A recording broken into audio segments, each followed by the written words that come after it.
যিয়ে হওক মই সৰ্বপ্ৰথমে নগাজানি গাঁও পঞ্চায়তৰ সমূহ সদস্যাক ধন্যবাদ জ্ঞাপন কৰিছোঁ। লগতে সৰ্বসাধাৰণ ৰাইজকো মই ধন্যবাদ জ্ঞাপন কৰিছোঁ। তাৰ লগতে মই আজি তেওঁ যিখন পঞ্চায়তৰ নতুন পঞ্চায়ত আমাৰ নগাজানি গাঁও পঞ্চায়তৰ সভানেত্ৰী হিচাপে তেওঁক নিৰ্বাচিত কৰাৰ কাৰণে সকলো সদস্যাক মই ধন্যবাদ জ্ঞাপন কৰিছোঁ।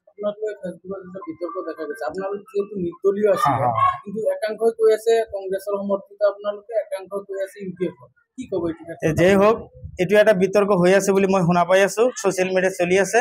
মই যিহেতু এই যিখন পঞ্চায়ত নগাজানি গাঁও পঞ্চায়ত গঠন হোৱাৰ ক্ষেত্ৰত মই সকলো দলৰ সদস্যাৰ ওচৰলৈকে গৈছিলোঁ। দল বলৰ কথা নাই, সদস্য য'তে যি আছিলে তাৰ ওচৰতে আমি গৈছিলোঁ। সবকে সম্বৰ্ধনা আমিও জনাইছোঁ, সিহঁতেও আমাক সম্বৰ্ধনা জনাইছিল। নাই বিতৰ্কৰ একো নাই। মই এখন ইউডিএফ দলৰ সক্ৰিয় কৰ্মী আৰু মোৰ ৱাইফ যিহেতু বিগত 5 বছৰ কাৰ্যকাল ইউডিএফৰ এটা পঞ্চায়তৰ প্ৰতিনিধি আছিল। ইউডিএফৰ পৰা প্ৰেচিডেণ্ট ডাইৰেক্ট নিৰ্বাচিত হৈছিল, ৰাইজৰ ভোটৰ দ্বাৰা নিৰ্বাচিত হৈছিল। এতিয়াও তেওঁ আমি দল এৰাৰ কোনো কথা এতিয়ালৈকে আহি পোৱা নাই।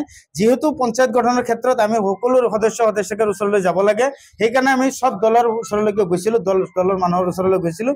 এইটো লৈ বিতৰ্ক যাতে নহয় সেইকাৰণে মই সবকে মোটামুটি অনুৰোধ জনাইছোঁ।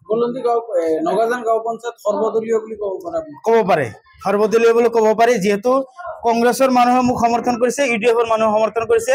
যিহেতু আগন্তুক উদ্দেশ্যটো হ'ল আমাৰ পঞ্চায়তৰ সৰ্বসাধাৰণ ৰাইজৰ উন্নয়ন আৰু সৰ্বসাধাৰণ ৰাইজৰ ডেভেলপমেণ্ট কৰা। এতিয়ালৈকে কোনো কংগ্ৰেছ দল এৰা, ইউডিএফ এৰা বা কংগ্ৰেছ দল জইন কৰা এতিয়ালৈকে কোনো কথা অহা নাই। মই তেনেকুৱা কৰাও নাই এতিয়ালৈকে।